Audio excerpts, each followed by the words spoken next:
Story: The Lie Beneath the Surface. Sophie had always loved the ocean. She and her husband, Mark, had moved to a coastal town 5 years ago, trading city noise for the steady rhythm of waves. To outsiders, they were the perfect couple, laughing at dinner parties, walking hand in hand along the beach, sharing inside jokes that made others smile.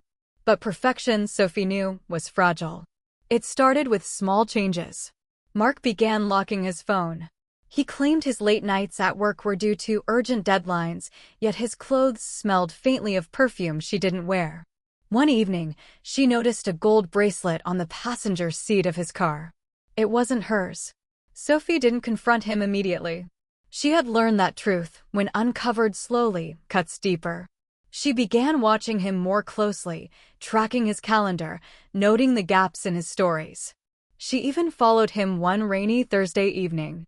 He drove to a small inn on the edge of town. Through the fogged glass of the lobby, she saw him embrace a woman in a red coat. Her heart didn't shatter, it went silent. The next day, Sophie booked a room in the same inn for the following weekend.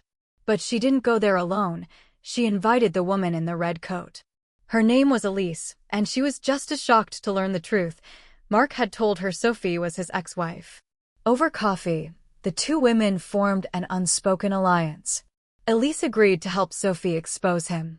They planned every detail: the date, the location, the guest list. 2 weeks later, Mark arrived at a seaside restaurant for what he thought was a romantic dinner with Elise. Instead, he found Sophie sitting at the table, Elise beside her. The room was filled with friends, family, and several of Mark's colleagues. On the large TV screen, Sophie played recordings of his phone calls, photos of him with Elise, even screenshots from dating apps where he claimed to be single and adventurous. When the last slide faded, Sophie stood. "I wanted you to see yourself, Mark," she said, her voice calm. "Because I'm done looking at you." She walked out, leaving him surrounded by silence and shame. Later that night, Sophie stood on the pier, the waves crashing beneath her, breathing in the salt air. She wasn't sure what her future held, but she knew it would never again be built on lies. 2 days after the confrontation, Sophie packed her belongings into 2 suitcases.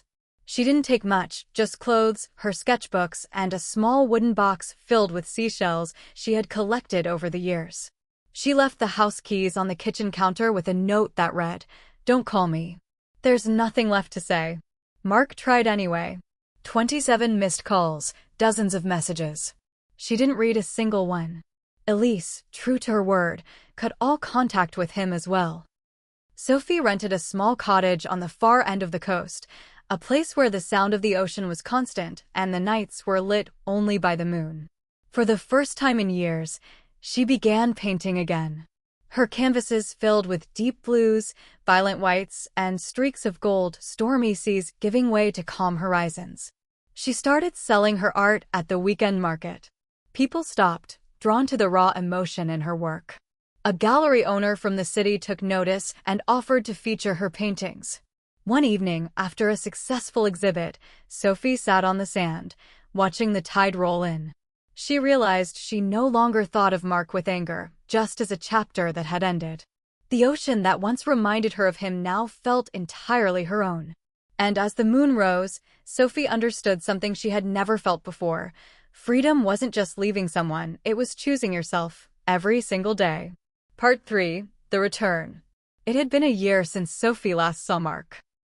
Her art career was flourishing. She had sold paintings to collectors overseas, and her name was starting to appear in magazines.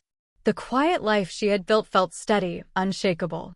One crisp autumn afternoon, she was preparing for a gallery event when the doorbell rang. She wasn't expecting anyone. Opening the door, she froze. Mark stood there. Older, thinner, his eyes sunken with something between regret and desperation. He held a weathered envelope in his hand. "I'm not here to win you back," he said quietly. "I just needed to tell you I'm sorry. You didn't deserve any of it." Sophie took the envelope, but didn't invite him in. Inside was a letter, handwritten, raw, detailing his mistakes, his guilt, and how losing her had forced him to face the man he had become. When she looked up, Mark was already walking away. She felt no urge to stop him. The chapter wasn't reopening, it was finally closing. That night at the gallery, Sophie hung a new painting. A single boat sailing into the horizon, leaving behind a dark storm. Underneath, the title read, "Never Looking Back." The piece sold within the hour. Part 4. The Horizon Ahead. 6 months after Mark's unexpected visit, Sophie had almost forgotten the encounter. Her days were filled with painting, early morning walks by the shore, and quiet evenings reading under the soft hum of the waves. One Saturday, she was setting up her art stall at the coastal market when a man approached, studying one of her seascapes. He was tall, with wind-tousled hair and eyes the color of storm clouds.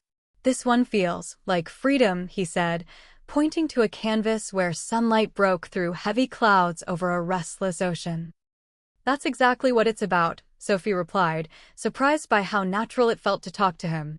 His name was Adrian, a marine biologist who had recently moved to town for a research project. Over the weeks that followed, he began stopping by her stall regularly.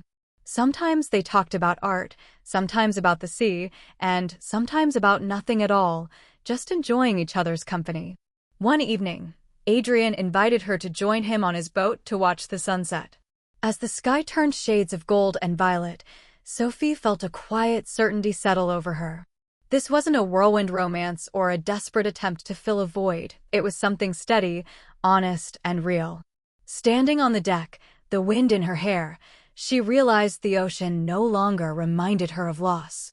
Now it was a reminder of everything she had found: peace, strength, and the courage to love again. And somewhere far behind her, beyond the horizon, the storms of her past had finally faded into calm waters.